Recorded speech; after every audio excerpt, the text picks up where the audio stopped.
Hello बच्चों, कैसे हैं आप लोग। आशा करता हूं कि आप लोग अच्छे होंगे और अच्छी तरह अपनी पढ़ाई कर रहे होंगे। बहुत दिनों से हमारे वीडियोस नहीं आ रहे थे, अब कोशिश कर रहे हैं कि हमारे वीडियोस फ्रिक्वेंटली आए। अभी जो मैं शुरू करने जा रहा हूं वो gravitation class 9 Pearson IIT foundation series से, जिसमें मैंने 3 वीडियो लेक्चर्स थ्योरी पे डिस्कस कर दिए। अगर आपने नहीं देखा है तो उसे देख लें, वरना मैं अभी जो डिस्कस करने जा रहा हूँ वैसे थ्योरी अभी बचे हुए हैं, लेकिन जो मैं क्वेश्चन जब सॉल्व करूँगा तो उसमें थोड़ा थोड़ा थ्योरी को भी डिस्कस कर लूँगा, तो आप निश्चिंत रहें। तब भी परेशानी हो तो ज़रूर मुझे कमेंट सेक्शन में बताएं।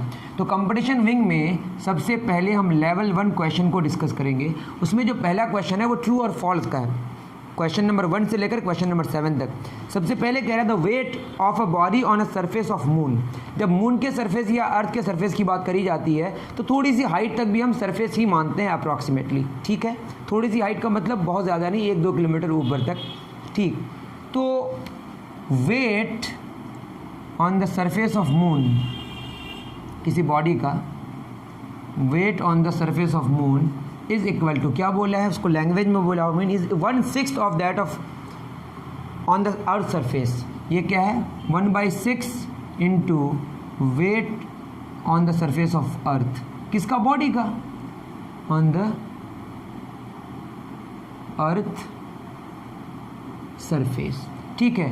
मून के सरफेस में जितनी वेट होगी किसी बॉडी की, वो अर्थ के सरफेस से कितनी होगी, 1/6 होगी। इसका रीज़न है कुछ, अगर आप जानते हैं तो अच्छी बात है। वहाँ पे जो अर्थ का अट्रैक्शन है, यहाँ पे जो अर्थ का अट्रैक्शन है किसी बॉडी पर, वो थोड़ा ज़्यादा होता है और मून में कम होता है। मतलब ये कह सकते हैं कि weight on the earth surface is 6 time weight on the surface of moon.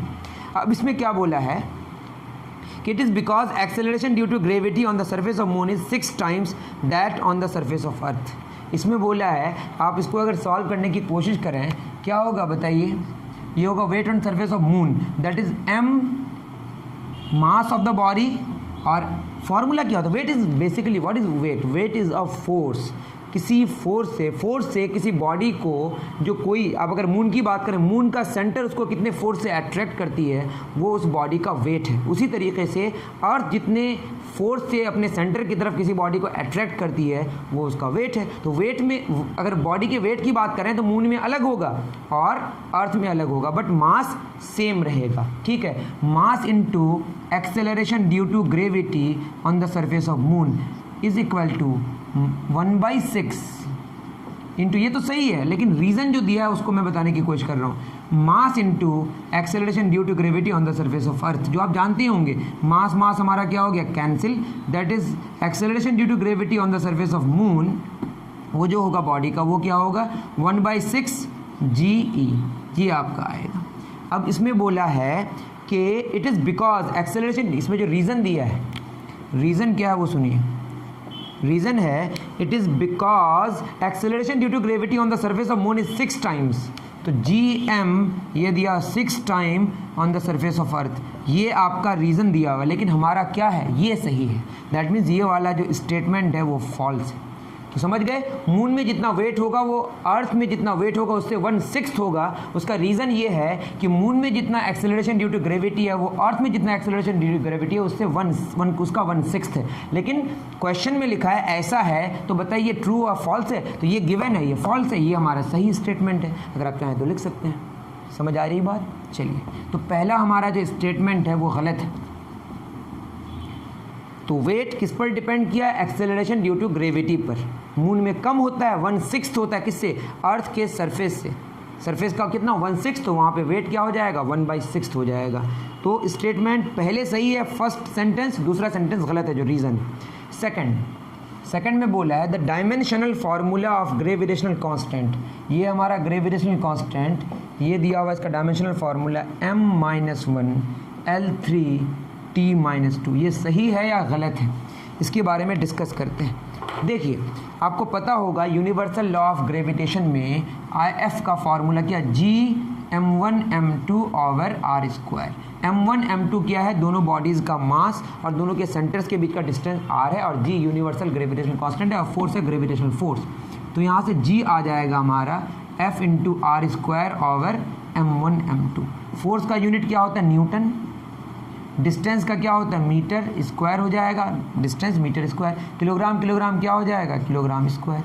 Newton basically क्या है, फोर्स का यूनिट है और फोर्स का फॉर्मूला होता है मास इनटू एक्सेलरेशन। मास का यूनिट किलोग्राम, एक्सेलरेशन का मीटर पर सेकंड स्क्वायर, ऐसा यूनिट की बात कर रहे हैं। तो ये हो जाएगा kilogram metre per second square, इसी को शॉर्ट में हम लोग न्यूटन कहते हैं, ठीक। इनटू क्या होगा metre square divided by kilogram square. Kilogram पे पावर कितना है 1, तो यहाँ पे अगर हम देखें किलोग्राम पे पावर 1 और यहाँ पे 2 है, तो ये हो जाएगा 1 माइनस 2।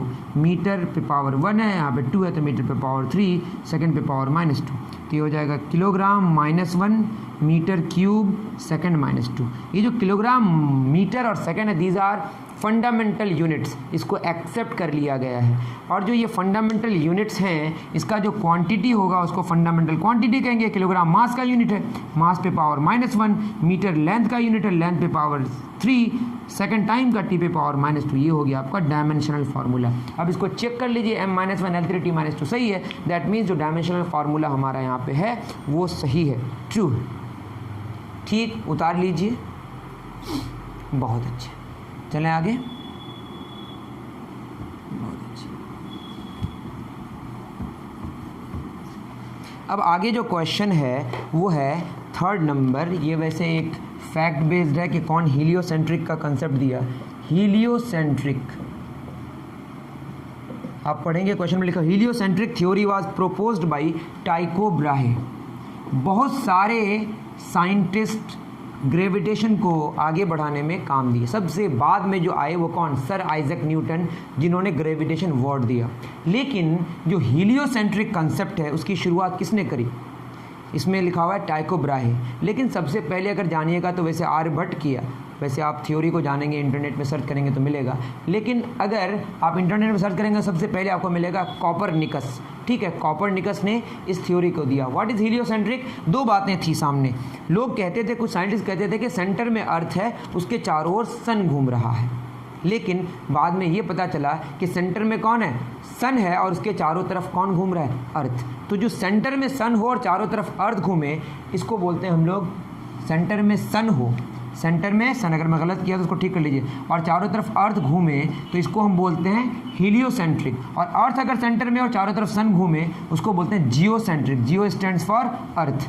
ठीक है, तो दो कॉन्सेप्ट था, जियोसेंट्रिक, हीलियोसेंट्रिक। अभी किसको एक्सेप्ट किया गया, हीलियोसेंट्रिक को। वैसे बाद में पता चलेगा आपको दोनों ही किसी के दोनों ही सेंटर में नहीं होता है, दोनों के बीच में किसके नज़दीक होता है, जो हैवी होता है उसके नज़दीक सेंटर होता है, दैट इज सेंटर ऑफ मास में सेंटर होता है। वो आपको इतना नहीं जानना, बस आपको जानना है कि अभी इतना क्लोज है सेंटर किसके, सन के, कि सन को ही हम सेंटर में मानेंगे और उसके चारों तरफ कौन घूमेगा, अर्थ। इसको प्रोपोज किया कौन, टाइको ब्राहे ने नहीं किया, कॉपरनिकस ने किया। इसीलिए ये जो लिखा हुआ है कि हीलियोसेंट्रिक, हीलियोसेंट्रिक का मतलब सेंटर में सन, उसके चारों तरफ अर्थ घूमेगा। अर्थ अगर सेंटर में और सन चारों तरफ घूमे उसको जियोसेंट्रिक। तो जियोसेंट्रिक तो फेल हो गया, कौन हुआ हमारा सही, हीलियोसेंट्रिक, मतलब सन सेंटर में है। इसको टाइको ब्राहे ने नहीं दिया था, दैट इज जो स्टेटमेंट लिखा हुआ है वो गलत है। नेक्स्ट 4 में आइए।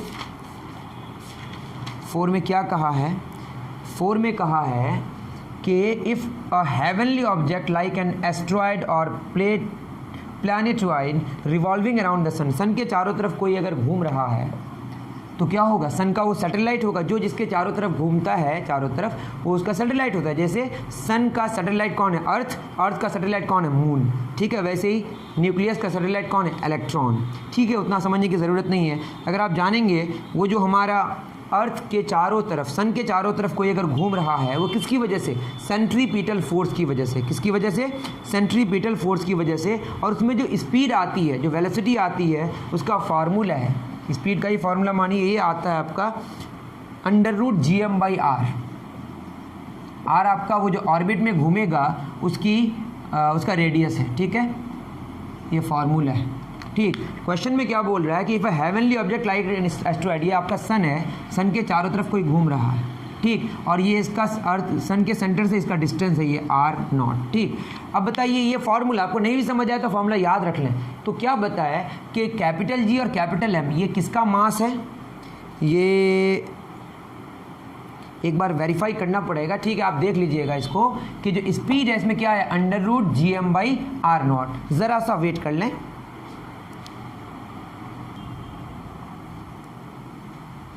चलिए सिंपल सी बात है, मैं थोड़ा सा कंफ्यूज कर गया था कि शायद गलत ना बता दूं, गलत नहीं बताने के लिए थोड़ा मैं आपको रोकने बोला। तो क्या होता है कि यहाँ जो मास है, ये मास है जिसके अबाउट घूमेगा। यहाँ पे सैटेलाइट है और यहाँ पे सन है, सन के अबाउट घूमेगा तो ये सन का मास होगा। लेकिन आप स्केप वेलोसिटी की जब बात करेंगे, वो फार्मूला होता है √gm/r, और यहाँ पे जो मास होता है वो किसका मास होता है, जिस बॉडी को हम स्केप करेंगे। तो वही मैं कंफ्यूज कर रहा था, ठीक है। तो ये अलग कहानी है, उस पर मैं नहीं जा रहा हूँ। तो इसमें क्या, सैटेलाइट का जो अपना रेडियस है, जिस ऑर्बिट में वो घूमेगा, उस रेडियस को अगर कम करते हैं, मतलब क्लोज करते हैं सन का। क्वेश्चन में क्या बोल रहा है, क्वेश्चन में कह रहा है कि if a heavenly object like whatever revolving around the sun moves into an orbit of smaller radius, अगर रेडियस को कम कर दिया जाए तो यहाँ v प्रोपोर्शनल कितना है, 1/r0। अगर r0 को कम कर दिया जाए, क्योंकि ये नीचे है, तो स्पीड क्या हो जाएगी, बढ़ जाएगी। बात समझ आ रही है। दैट मीन ऑर्बिटल रेडियस को अगर हम घटा दें, क्योंकि इसका इन्वर्सली प्रोपोर्शनल स्क्वायर रूट में, तो क्या होगा, स्पीड बढ़ जाएगी। रेडियस घटेगा तो स्पीड बढ़ेगा, रेडियस बढ़ेगा तो स्पीड घटेगा। बात समझ आ रही है। तो आपका यहाँ जो होगा लिखा हुआ है स्मॉल इट्स स्पीड इंक्रीजेस, बिल्कुल सही है, ये ट्रू स्टेटमेंट। उतार लीजिए। ये फॉर्मूला मैं डिराइव कर दूंगा जब क्या करूंगा, थ्योरी को डिस्कस करूंगा, ठीक। Question number 5, acceleration due to gravity vanishes at an altitude equal to half the radius of the earth. देखिए क्वेश्चन में बोला है कि अगर आप कहाँ चले जाएं, acceleration due to gravity vanish at the altitude, आप जानते होंगे ये आपका अर्थ है, ठीक है, ये रेडियस ऑफ अर्थ है। अगर हम यहाँ पे हैं, मान लेते हैं h हाइट पर, यहाँ पे जो एक्सेलरेशन ड्यू टू ग्रेविटी होगी, इसके बारे में अगर जानने की कोशिश करें तो जी डैश क्या होगा, कैपिटल G कैपिटल M बटे इन दोनों के बीच का डिस्टेंस कितना होगा, r प्लस h का होल स्क्वायर। ये मेन फार्मूला है। आप देखे होंगे एक और भी फार्मूला है, वो फार्मूला अप्रॉक्सीमेशन में, ये ओरिजिनल फार्मूला जी डैश मतलब एक्सेलरेशन ड्यू टू ग्रेविटी थोड़ी सी हाइट में कितनी होगी, gm/r प्लस h का होल स्क्वायर। और अगर वो हाइट रेडियस ऑफ अर्थ के कंपैरिजन में अगर अच्छा खासा है, मतलब उसको उससे कंपेयर कर सकते हैं, रेडियस वर्ड कितना है 6400 किलोमीटर, तो आप ये फार्मूला इस्तेमाल करेंगे। वरना एक फार्मूला है G = G1 - 2h/r, I think यही है, एक बार आप मिला लीजिएगा, बिल्कुल यही है, ठीक है। तो ये फार्मूला आप कब इस्तेमाल कर सकते हैं, जब आपका जो हाइट है अर्थ के बहुत नज़दीक है, 20 किलोमीटर 30 किलोमीटर, ठीक है, और 2-3 किलोमीटर में तो आप 9.8 मीटर पर सेकंड स्क्वायर इस्तेमाल कीजिएगा, ठीक। तो ये फार्मूला आपका हो गया। क्वेश्चन में बोला है कि acceleration due to gravity vanishes, खत्म हो जाता है कहाँ पे, half the radius of earth में। आप पुट करके देख लीजिए तो जी डैश कितना हो जाएगा, gm/r प्लस h कितना पुट करना है, ये r/2 पुट करना है। मतलब अर्थ के सरफेस में आप अर्थ के सेंटर से कितना दूर है, r दूर है, मतलब अर्थ का जो रेडियस है वो उतना ही दूर है आप, क्योंकि जो डिस्टेंस हम लेते हैं वो सेंटर से लेते हैं। अब सरफेस से हम कितना ऊपर चले गए, r/2 ऊपर, जितना रेडियस है उससे आधा रेडियस और ऊपर गए, तो r तो पहले से है, r/2 एक्स्ट्रा हो गया उसका स्क्वायर। तो क्या हो जाएगा, जी डैश बराबर gm/2r प्लस r, क्या हो जाएगा 3r/2 का होल स्क्वायर, दैट इज़ ये 4 हो जाएगा। लिख देते हैं यहाँ पे gm/3 स्क्वायर 9 r²/4, 4 ऊपर चला जाएगा, ये जी डैश कितना हो जाएगा 4/9 gm/r²। और ये gm/r² क्या है, अर्थ के सरफेस में एक्सेलरेशन ड्यू टू ग्रेविटी। अगर नहीं जानते 9th क्लास में तो NCERT में सारी चीज़ें दी हुई है। तो ये क्या है हमारा g, तो जी डैश कितना हो गया बताइए 4/9 g। अब इसको आप निकाल के देखेंगे, ये तो वैनिश नहीं हुआ ना, 4/9 और g का value approximately 10 metre per second square है, तो 4/9 × 9.8 मीटर पर सेकंड, जो वैल्यू आएगा यही आपका वैल्यू होगा, जो कि कम हो जाएगा। ऑब्वियसली बात है कि सरफेस ऑफ अर्थ में सबसे ज़्यादा एक्सेलरेशन ड्यू टू ग्रेविटी होती है। हाइट में जाएँ या डेप्थ में जाएँ, दोनों में ही एक्सेलरेशन ड्यू टू ग्रेविटी घटती है। उसका क्या रीज़न है बताया जाएगा। ये जो फार्मूला है, ये अप्रॉक्सीमेशन है, ये हमारा ओरिजिनल फार्मूला है। अगर इस बात समझ आ जाए तो आप मुझे ज़रूर फीडबैक दें कि हाँ आप बहुत अच्छा पढ़ाते हैं, मुझे खुशी होगी, ठीक है। मिटा दो, डन, ओके। मतलब जो 5 नंबर का स्टेटमेंट है वो सही नहीं है, वो फॉल्स स्टेटमेंट, ठीक। अब next question, for any given body the centre of mass of a body always coincides with centre of gravity. देखिए एक होते यहाँ पे बोला है सेंटर ऑफ मास और सेंटर ऑफ ग्रेविटी दोनों हमेशा कोइंसाइड करेगा, ये ज़रूरी नहीं है। देखिए सेंटर ऑफ मास क्या है, सारे मास का जहाँ पे एक हम पॉइंट मानेंगे, जहाँ पे उसका मास को हम मानेंगे कि कॉन्सेंट्रेटेड है, और सेंटर ऑफ ग्रेविटी सारे वेट्स का जहाँ पे कंसंट्रेशन होगा, मतलब बहुत सारे वेट्स होंगे। जैसे एक बॉडी है, ये बॉडी है, इस बॉडी का मास हर तरफ होगा, मान लेते हैं यूनिफॉर्म डेंसिटी का है, तो इसका जो सेंटर ऑफ मास होगा इसके सेंटर में होगा, और सेंटर ऑफ ग्रेविटी इसका वेट यहाँ पे होगा, सबका वेट का जो सेंटर होगा उसको हम सेंटर ऑफ ग्रेविटी बोलेंगे।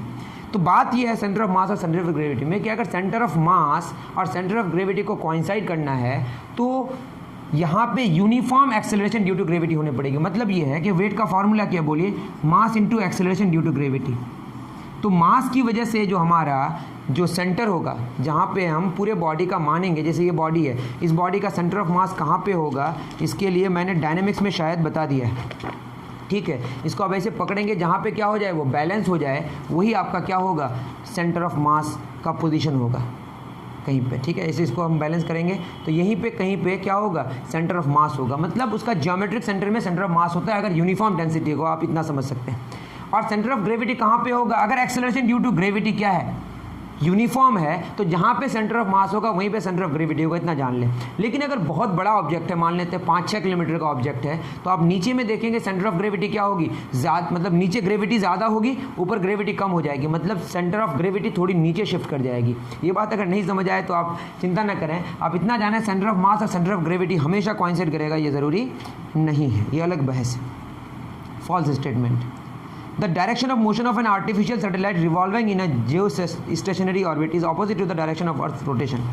7 नंबर में देखिए, जियो स्टेशनरी का मतलब क्या है कि अर्थ मूव करेगा, अर्थ रिवॉल्व करेगा और उसके चारों ओर जो एक सैटेलाइट होगा वो भी रिवॉल्व करेगा, लेकिन अर्थ के रिस्पेक्ट में वो स्टेशनरी लगना चाहिए, तभी उसका नाम है क्या, जियो स्टेशनरी सैटेलाइट। तो जियो स्टेशनरी सैटेलाइट को अगर रुका हुआ मानना है तो अर्थ अगर रोटेट करेगा, रिवॉल्व करेगा, तो ये जो सैटेलाइट है वो भी रिवॉल्व करेगा, ये भी रिवॉल्व करेगा, ये भी रिवॉल्व करेगा, लेकिन इसके रिस्पेक्ट में इसको क्या लगेगा कि ये रुका हुआ है। बात समझ आ रही है? कोई चीज़ जब रिवॉल्व करे और वो भी उसके चारों तरफ रिवॉल्व करे और रिवॉल्व करने का स्पीड और उसका जो टाइम पीरियड है वगैरह सब कुछ क्या हो जाए, सेम हो जाए, तो स्पीड तो नहीं सेम होना ज़रूरी नहीं है, मैं दूसरी बात कर रहा हूँ। चलिए, बात यह है कि अगर टाइम जितना लगा रहा है एक चक्कर कराने में, जितना चक्कर लग रहा है इसको टाइम में, मतलब एक चक्कर लगने में जितना टाइम किसको लग रहा है, सैटेलाइट को, और उतना ही चक्कर किसको लगे, अर्थ को, तो अर्थ के रिस्पेक्ट में वो सैटेलाइट क्या लगेगा कि स्टेशनरी है, वैसे मूव दोनों कर रहा है। डायरेक्शन को अपोजिट करने से ऐसा लगेगा कि मूव कर रहा है। तो अर्थ के रिस्पेक्ट में अगर स्टेशनरी हो तो अर्थ का टाइम पीरियड और अर्थ का रिवॉल्यूशन का टाइम, मतलब अर्थ का जो डायरेक्शन है रिवॉल्व करने का और सैटेलाइट को जो रिवॉल्व करने का जो डायरेक्शन है उसको सेम होना पड़ेगा, और एक चक्कर में जितना टाइम अर्थ को लगना चाहिए उतना ही टाइम सैटेलाइट को भी लगना पड़ेगा। तो यहाँ पे अपोजिट डायरेक्शन बोला है जो कि गलत है, फॉल्स। आते हैं क्वेश्चन नंबर 8 में। बात ना समझ आए तो आप चिंता न करें, मैं थ्योरी जब कराऊंगा तो बातें आपको समझ आ जाएंगी, इतनी मैं उम्मीद कर रहा हूँ। क्वेश्चन नंबर 8 में क्या कह रहा है, क्वेश्चन नंबर 8 में कह रहा है the ratio of g on 2 known planets. 2 planet है ए और बी, ए और बी 2 प्लैनेट्स हैं, इसमें जो एक्सेलरेशन ड्यू टू ग्रेविटी है जी ए और जी बी, ठीक है, g B is x is to y, ये दिया हुआ है एक्स इज टू वाई, ये क्वेश्चन में कह रहा है, ठीक है ना। उसके बाद क्या बोल रहा है, if 2 identical bodies are projected with the same velocity on these planets then the ratio of their time of descent. आप अगर अच्छे से काइनेमेटिक्स पढ़े होंगे तो टाइम ऑफ एसेंट और टाइम ऑफ डिसेंट दोनों क्या होता है, सेम होता है। अगर हम किसी बॉडी को u स्पीड से ऊपर फेंकें, ठीक, और ये मैक्सिमम हाइट मान लेते हैं h गई, तो यहाँ पे जाके इसकी वेलोसिटी कितनी हो जाती है, 0, ठीक। तो v बराबर क्या होता है, u प्लस ए टी, तो v होगा 0, u स्पीड से फेंके, a है हमारा माइनस g और ये t है, तो क्या हो जाएगा बताइए, जी टी बराबर u, तो टाइम हो जाएगा u बाई जी। तो चढ़ने में कितना समय लगा, u बाई जी, तो उतरने में समय भी कितना लगता है, u बाई जी, तो इतना करने की ज़रूरत नहीं है। तो ये आप जानते होंगे u बाई जी होता है time of ascent and time of descent, ये आप उतार सकते हैं। तो टाइम ऑफ एसेंट और टाइम ऑफ डिसेंट कितना आता है, u बाई जी, तो ये हमको पता है टाइम ऑफ डिसेंट क्या होता है, u ओवर g। अब क्वेश्चन में क्या बोला है, then the ratio if 2 bodies are projected with the same velocity, तो u हमारा सेम है दोनों में, चाहे वो प्लैनेट ए की बात करें या प्लैनेट बी की बात, दोनों में जो हमें इनिशियली जो स्पीड दिए उस बॉडी को सेम दिए। Then the ratio of their time of descents, तो टाइम ऑफ डिसेंट पहला वाला ए वाला बटे टाइम ऑफ डिसेंट बी वाला क्या हो जाएगा बताइए, u1 बटे u तो हमारा सेम है, u बटे जी ए, u बटे क्या होगा g B, u cancel, g B ऊपर चला जाएगा और जी ए नीचे आ जाएगा। और हमें पता है G A is to G B X is to Y है, तो G B is to G A क्या हो जाएगा वाई इज टू एक्स। तो आंसर क्या हो जाएगा हमारा वाई रेशियो एक्स। उतार लीजिए। चलिए नेक्स्ट क्वेश्चन की तरफ चलते हैं। इसमें बोल दिया है कि एटमॉस्फेरिक रेसिस्टेंस को इग्नोर करना है, वो तो करते ही हैं, वरना फिर बहुत कॉम्प्लिकेटेड बात हो जाएगी हवा को अगर हम सेलेक्ट करें तो। According to Kepler's law of planetary motion the orbits of the planet are of, ये तो आप जानते होंगे। सर्कुलर ऑर्बिट नहीं होता, क्या होता है इलिप्टिकल ऑर्बिट्स होते हैं। क्या होते हैं, क्वेश्चन नंबर 9 को डिस्कस करने की कोई आवश्यकता नहीं है, वो मैंने डिस्कस कर दिया थ्योरी में। Question number 10, two satellites of identical masses orbit the earth at different heights. ठीक है, the ratio of their distances from the centre of the earth. तो डिस्टेंसेज जो दिया हुआ है r1 इज टू r2, ये दिया हुआ d इज टू 1 क्वेश्चन में कह रहे हैं। मतलब आपको ये बताया ना कि सैटेलाइट किसी प्लैनेट के चारों तरफ घूम रहा है, तो उस प्लैनेट के सेंटर से उस सैटेलाइट का जो डिस्टेंस है, मतलब जो रेडियस ऑफ ऑर्बिट है, वो कितना है d इज टू 1। उनके रेडियसेस का रेडियाई का जो रेशियो गिवन है वो क्या है d is to 1। And the ratio of the acceleration due to gravity at those heights, जो एक्सेलरेशन ड्यू टू ग्रेविटी उस हाइट में वो है g1 इज टू g2, ये गिवन है आपका g is to 1। Then the ratio of their orbital velocities v1 is to v2 मांगा है, और v क्या है हमारा यहाँ पे ऑर्बिटल वेलोसिटीज। हमने क्या पढ़ा फॉर्मूला अंडर रूट gm/r, ये ऐसे ही r लिख देते हैं। तो क्या हो चाहिए हमको v1 ओवर v2 चाहिए, तो क्या कर देंगे बताइए। इसको करने के लिए हम लोग क्या करें, थोड़ा सा दिमाग लगाना पड़ेगा। देखिए ये जो r है, ये r हमारा क्या है उस प्लैनेट के सेंटर से, ये आपका प्लैनेट है और इसके चारों तरफ एक सैटेलाइट रिवॉल्व कर रहा है, यहाँ से यहाँ तक का डिस्टेंस r है। तो यहाँ पे जितना हमारा एक्सेलरेशन ड्यू टू ग्रेविटी होगा, फॉर्मूला क्या है capital G capital M by यहाँ से यहाँ तक का डिस्टेंस। यहाँ पे अगर r रेडियस होगा प्लस h होगा तो r प्लस h लिखे थे, ये पूरा r हम लिए सेंटर से ही ले रहे हैं, इसलिए हम ऐसा लिख सकते हैं। तो हमारा यहाँ पे अगर हम लिखें capital G capital M by r square से डिवाइड भी किया और r स्क्वायर से मल्टीप्लाई किया और नीचे r कर दिए, ये बात आपको समझ आई होगी। तो क्या हो जाएगा v1 और v2 का रेशियो, ये तो g हो जाएगा कहाँ पे उस हाइट पे, तो ये हो जाएगा g उस हाइट पे। ठीक है, g एट कुछ हाइट जो भी होगा, r कैंसिल, तो एक r बचेगा, ये तो आपका g हो गया, g नहीं g उस हाइट पे। ठीक है, और ये हो गया इंटू r जो कि स्मॉल g से कम होगा। स्मॉल g का वैल्यू अर्थ के सरफेस में कितना होता है 9.8 मीटर पर सेकंड स्क्वायर। इसको मिटा दूँ, ये बात आपको समझ आ गई होगी। नेक्स्ट बात क्या करी गई है, उसमें ये बात करी गई है, तो v1 और v2 का जो रेशियो होगा, तो ये तो हमारा अभी रेशियो नहीं निकाले हैं, बस v निकाल रहे हैं, हम सॉरी, बस क्या निकाल रहे हैं v, तो v को समझाने की कोशिश कर रहे हैं।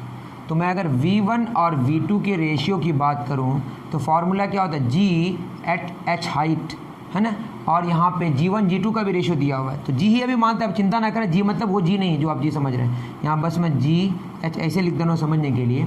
ठीक है, तो g1 क्या होगा r1 बटे क्या हो जाएगा g2 r2, ये बात समझ पा रहे हैं आप। और g1 और g2 का रेशियो कितना गिवन है, g1 g2 का रेशियो गिवन है g/1, दैट इज g/1, और r1 r2 का रेशियो कितना दिया d/1 उसका रूट, तो ये आ जाएगा under root gd, that is v1 और v2 का जो रेशियो आया वो आया अंडर रूट gd। आप उसको चेक कर लें, आपका आंसर बिल्कुल सही है। उतार लीजिए।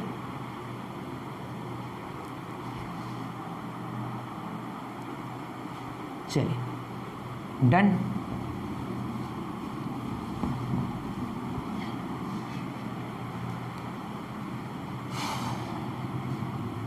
देखिए नेक्स्ट हमारा क्वेश्चन में बोला है कि अ football floating the waves of ocean water is example of, ये सब न्यूट्रल इक्विलिब्रियम आपको पढ़ना पड़ेगा, न्यूट्रल इक्विलिब्रियम, स्टेबल इक्विलिब्रियम और unstable equilibrium. Newton's inverse law is deduced from Kepler's, ये बता चुके हैं पूरा थ्योरी में। कैपलर के third law of planetary motion से न्यूटन का इन्वर्स स्क्वायर लॉ प्रूफ होता है, वो बढ़िया से मैं बता दिया है, और आप थ्योरी को देख लें अच्छे से। All the particles of a shuttlecock execute complicated motion. देखिए कोई भी बॉडी को जब हम फेंकते हैं, इस कलम को अगर ऐसे ऊपर फेंकेंगे तो इसको ऊपर फेंकेंगे तो इसका हर एक पार्टिकल का जो मोशन होगा बहुत ही कॉम्प्लिकेटेड होगा, लेकिन इसका सेंटर ऑफ मास का जो मोशन होगा वो बहुत ही सिंपल होगा। तो जब भी हम लोग सेंटर ऑफ मास लेके बात करेंगे तो उसका मोशन बहुत ही सिंपल होता है। ठीक, अब इसे बहुत सारी बात की गई है। जी एच बराबर G not 1 minus 2h by R आपको मिलाना, T square proportional to R cube, वो क्या है Kepler's third law. Centre of mass of a hollow sphere कहाँ पे, जिसके जियोमेट्रिक सेंटर में लाई करेगा। यूनिवर्सल ग्रेविटेशनल कांस्टेंट का जो वैल्यू गिवन है यहाँ पे। Time period of a Jio stationery satellite 24 hours होता है। Weight vector quantity, centre of gravity of a boomer वो बाहर होता है। सेंटर ऑफ ग्रेविटी या सेंटर ऑफ मास होता है वो बॉडी के अंदर भी हो सकता है और बॉडी के बाहर भी हो सकता है। और जो बूमरैंग होता है उसका सेंटर ऑफ ग्रेविटी उसके अपने बॉडी से बाहर होता है, इस तरह का कुछ होता है, ठीक है। उसका सेंटर ऑफ मास या सेंटर ऑफ ग्रेविटी उस बॉडी से बाहर होता है। कॉमन बैलेंस से क्या मास मेजर करते हैं। जी पोल्स जी इक्वेटर में ज़्यादा होता है, वो इफेक्ट ऑफ लैटिट्यूड ऑन जी है। ऑर्बिटल वेलोसिटी का फॉर्मूला है गिवन 100 GM/r, ये सारी चीज़ें लिखी हुई हैं, ठीक। तो ये क्वेश्चंस थे जो आपको मैच करना है, जो मैं इसको बताने की कोशिश नहीं कर रहा हूँ। क्वेश्चन नंबर 16 को देखिए, इसमें बोल रहा है when a spring balance which is showed a reading of 30 division on earth. एक स्प्रिंग बैलेंस है वो 30 डिवीजन शो कर रहा है, किसमें, अर्थ में। तो अगर मून में लेके चले जाएंगे तो वेट तो कम हो जाएगा ना, तो खिंचाव कम हो जाएगा, जिसकी वजह से उस बैलेंस में अगर देखेंगे तो 1/6 हो जाएगा, दैट इज 5 डिवीजन दिखाएगा। कितना दिखाएगा, तो आंसर हो जाएगा आपका 16 का D. 17 number, the place where the value of G is unaffected by the increase और decrease in the speed of rotation of the Earth about its own axis. तो स्पीड ऑफ रोटेशन जो होता है, आप अगर देखेंगे जी इफेक्टिव का एक फॉर्मूला है, वो होता है √GM/r² minus omega square are, ठीक है। और v बराबर ओमेगा आर कुछ होता है, आप जानेंगे बाद में, हम अगर सही बोल रहे हैं तो। ये एंगुलर स्पीड है, क्या है ये, एंगुलर स्पीड या एंगुलर फ्रीक्वेंसी, मैं कंफ्यूज कर रहा हूँ, वॉट एवर। ये जो इफेक्ट है ये पोल में खत्म हो जाता है, मतलब ओमेगा का वैल्यू यहाँ पे 0 हो जाता है, तो बस क्या बचेगा GM/r²।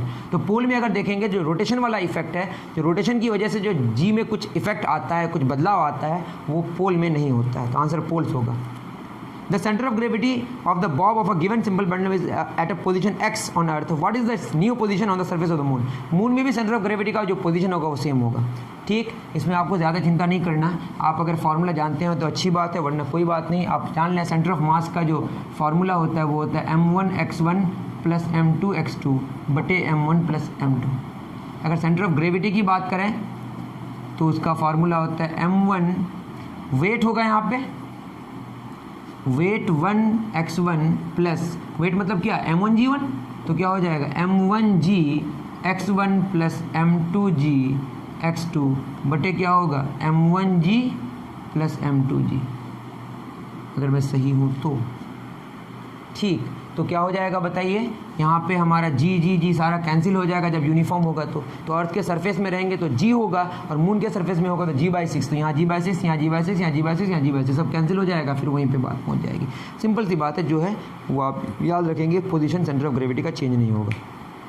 चलिए, वो कब चेंज होता है, जब हमारा non uniform acceleration due to gravity होता है। ये बात थोड़ी सी आपको समझ कम आएगी, आप रोटेशन पढ़ लीजिएगा जब क्लास 11 में, तो सारा क्लियर हो जाएगा।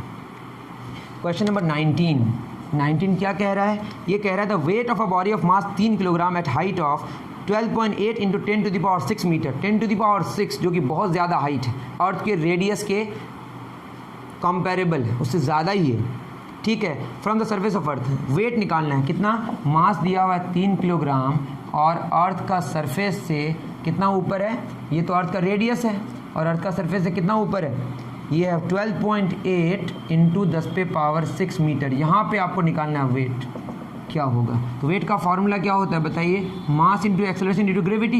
यहाँ पे कितनी होगी उसको निकालना होगा, g'। फॉर्मूला क्या होता है, √GM/r²। आर क्या होता है, सेंटर ऑफ अर्थ से यहाँ तक के बीच का डिस्टेंस, ठीक। तो जी का वैल्यू हमको पता है 6 पॉइंट, उतार लेंगे बाद में, GM बटे क्या होगा r²।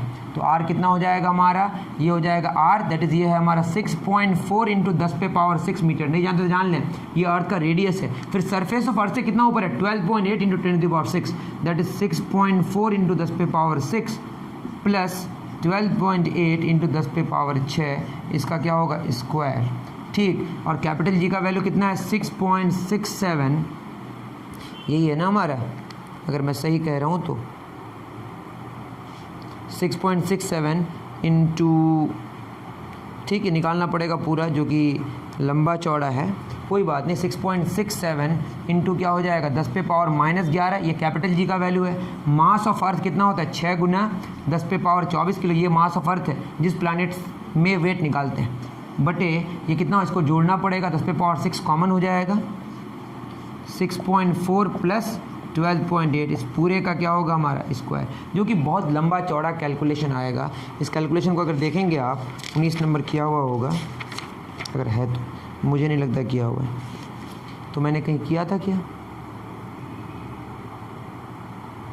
तो एक काम करते हैं, यहाँ पे मैं एक ये तो आप उतार सकते हैं, लेकिन मैं थोड़ा सा इसको सिंप्लीफाई कर देता हूँ। आप ये देखें क्वेश्चन में क्या बोला, एक बार पढ़िए। 19 नंबर में जो हाइट है ये आपका अर्थ है, थोड़ा छोटा बन जाता है, ये अर्थ है, अर्थ का ये रेडियस है। हम इधर भी ले सकते हैं, इधर लेते हैं, आपको कन्फ्यूज़न नहीं होगा ज़्यादा।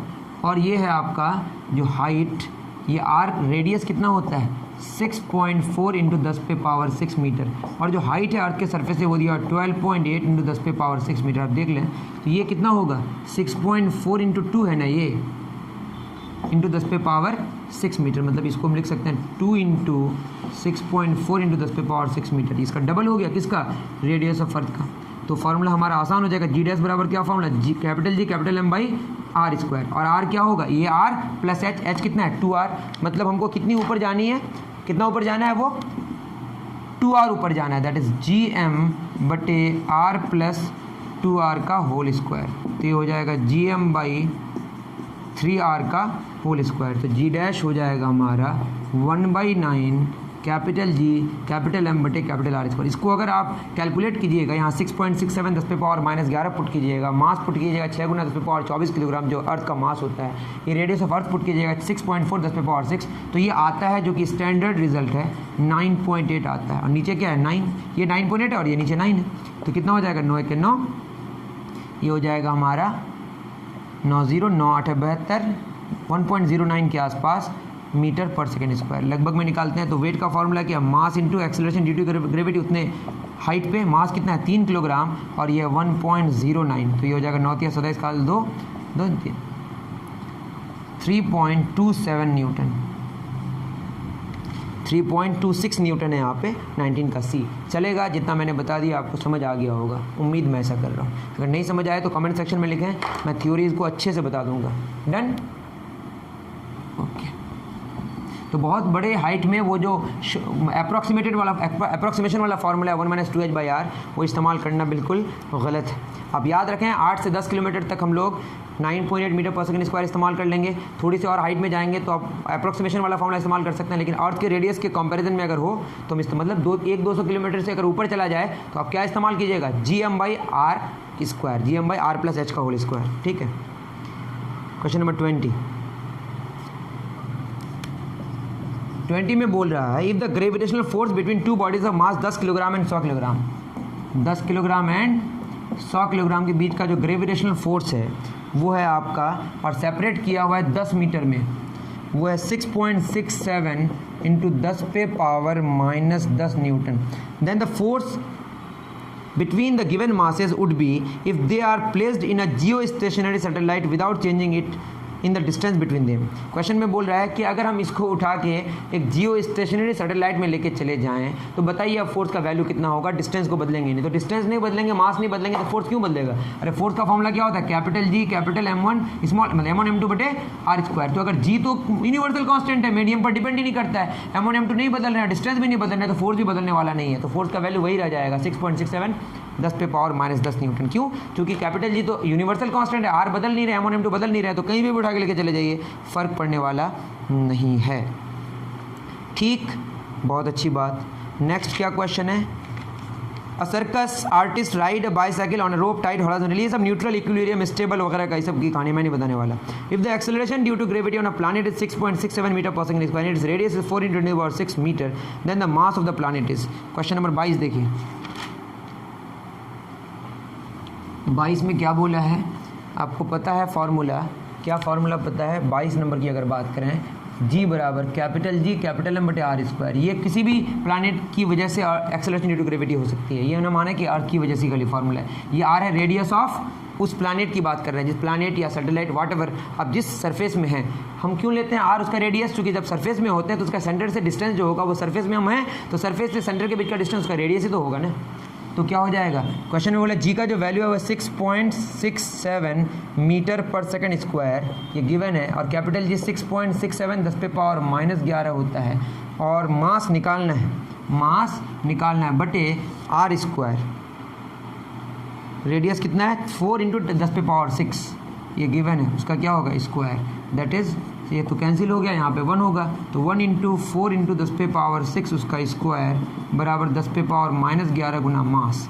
ये हो जाएगा 4 चौक 16, 10⁻6 दूना 12 बटे 10⁻−11 बराबर मास। तो मास हो जाएगा 16 गुना 10⁻12 -11 ऊपर जाएगा तो +11, दैट इज 16 गुना 10⁻23 किलोग्राम। यही ऑप्शन में है, उतार लीजिए, बहुत आसान।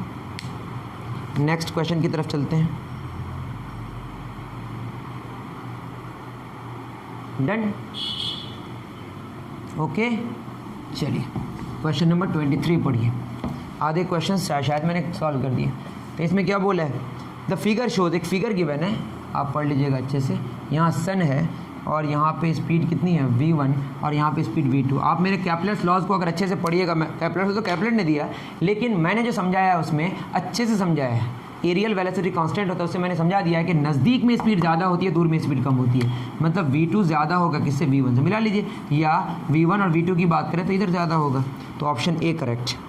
नेक्स्ट क्वेश्चन है, what is the relation between the period of rotation and period revolution of moon. Moon में दोनों सेम होता है, ये आप ज़्यादा आपको चिंता नहीं करनी है। और आपको पता है 25 में क्वेश्चन है कि t² और r³ के बीच का क्या ग्राफ होगा। तो आपको पता है ना, t² और r³ आपस में क्या होता है, डायरेक्टली प्रोपोर्शनल होता है। तो t² एक तरफ लें और एक तरफ क्या लें, r³, तो इसका ग्राफ कैसा होगा, इसका ग्राफ बिल्कुल स्ट्रेट लाइन होगा जो कि ऑरिजिन से पास करेगा।